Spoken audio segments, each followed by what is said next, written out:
Pocos nombres en la historia de la Iglesia Católica son tan controvertidos como el de Rodrigo Borgia, el hombre que se convertiría en el Papa Alejandro VI.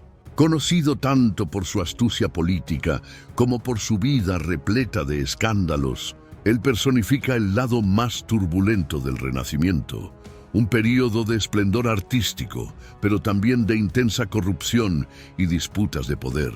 Nacido en una poderosa familia española, Rodrigo ascendió en la jerarquía de la Iglesia gracias a su inteligencia e influencia. Pero fue en el trono de San Pedro que se convertiría en una de las figuras más polémicas de la historia papal. Su gobierno fue marcado por intrigas, alianzas estratégicas y un estilo de vida que desafiaba los ideales de moralidad esperados de un pontífice. Sin embargo, Alejandro VI no fue solo un líder controvertido.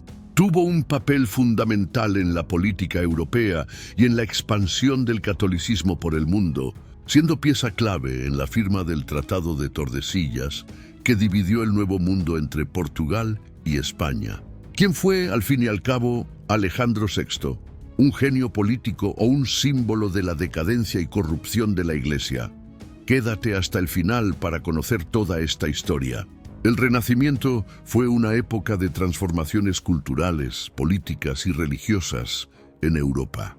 En el siglo XV, la Iglesia Católica ejercía una influencia profunda sobre la vida de los fieles y era una de las principales fuerzas políticas del continente. Sin embargo, el papado estaba cada vez más involucrado en disputas territoriales y alianzas estratégicas, comportándose muchas veces como un principado secular.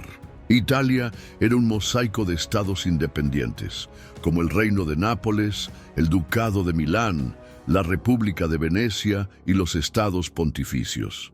Estos territorios frecuentemente entraban en conflicto, lo que hacía del Papa una figura central en la política italiana. Al mismo tiempo, los monarcas de España y de Francia disputaban la hegemonía en la región, involucrando directamente al papado en sus intereses. En el campo religioso, la autoridad papal aún era ampliamente respetada, pero las críticas sobre la moralidad del clero y la venta de cargos e indulgencias crecían. Este escenario sería uno de los detonantes para la Reforma protestante en el siglo siguiente. Fue en este contexto de juegos de poder, intrigas y lujos que Rodrigo Borgia ascendió al trono papal. Rodrigo nació en 1 de enero de 1431, en la ciudad de Xàtiva, en el Reino de Aragón, actual España. Su familia, los Borgia, ya tenía vínculos con el papado, pues su tío, Alfonso Borgia, se había convertido en el Papa Calixto III. Gracias a esa conexión, Rodrigo fue enviado a Roma, donde recibió una educación refinada y rápidamente ascendió en la curia romana. A los 25 años, fue nombrado cardenal y pronto se convirtió en vicecanciller de la Iglesia, acumulando riquezas e influencia. A lo largo de los años, Rodrigo construyó una red de alianzas políticas y acumuló una inmensa fortuna. Su estilo de vida extravagante y las acusaciones de corrupción eran ampliamente conocidas, pero su habilidad política mantuvo su ascenso intacto.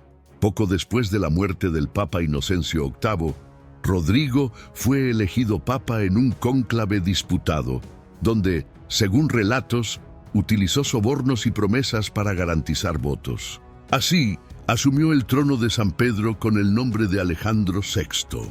Como papa, consolidó el poder de la familia Borgia en Roma, nombrando parientes para cargos importantes. Entre sus hijos se destacaba Cesare Borgia, a quien Alejandro confió ejércitos y territorios. Bajo su pontificado, Roma se convirtió en un centro de intrigas y escándalos, con fiestas lujosas y juegos de alianzas políticas. A pesar de las críticas, también fue un administrador eficiente y reforzó la autoridad papal. Su pontificado tuvo gran impacto en la política internacional. En 1494 intervino en las disputas entre Francia y los estados italianos. intentando mantener el equilibrio de poder. Pero su decisión más notable fue la mediación en el Tratado de Tordesillas, que dividió las tierras del Nuevo Mundo entre Portugal y España, garantizando la expansión del catolicismo. Sin embargo, su sed de poder y la creciente oposición de sus enemigos minaron su autoridad. Alejandro murió en 1503, posiblemente envenenado, dejando un legado de polémicas y cambios duraderos en la historia de la Iglesia. Su muerte no puso fin a la influencia de la familia Borgia en la política europea. Su hijo, Cesare Borgia, intentó mantener el poder conquistado, pero sin el apoyo del padre, fue rápidamente derrotado por sus enemigos y cayó en desgracia. El nombre de los Borgia pasó a ser sinónimo de corrupción y manipulación, siendo retratado de manera negativa por diversos historiadores y escritores de la época. A pesar de la reputación controvertida, Alejandro VI también dejó huellas positivas. Él fue un impulsor de las artes y de la cultura renacentista, habiendo apoyado a artistas y arquitectos que ayudaron a transformar Roma. Durante su pontificado, avances en la administración de los estados pontificios permitieron un control más eficiente de los territorios de la Iglesia. Sin embargo, su relación con el nepotismo y la corrupción se convirtió en uno de los factores que impulsaron la creciente insatisfacción con la Iglesia. La venta de cargos y la búsqueda incesante de poder dentro del papado contribuyeron al clamor por reformas que culminarían en la Reforma Protestante pocas décadas después. Así, Alejandro permanece como uno de los papas más polémicos de la historia. Para algunos, fue un estratega hábil que supo jugar el juego del poder. Para otros, un símbolo de la degradación moral que llevó a la mayor crisis de la Iglesia en la era moderna, siendo su legado un testimonio de las complejidades de la política eclesiástica y de la influencia que un pontífice puede ejercer no solo en la Iglesia, sino en todo el mundo.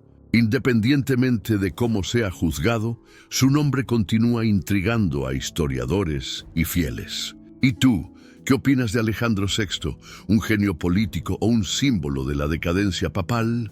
Deja tu opinión y comparte este conocimiento. Si te gustó este viaje, no olvides dar like, comentar y suscribirte al canal. Comparte este video para que más personas puedan conocer esta fascinante historia. Gracias por acompañarnos y hasta el próximo video.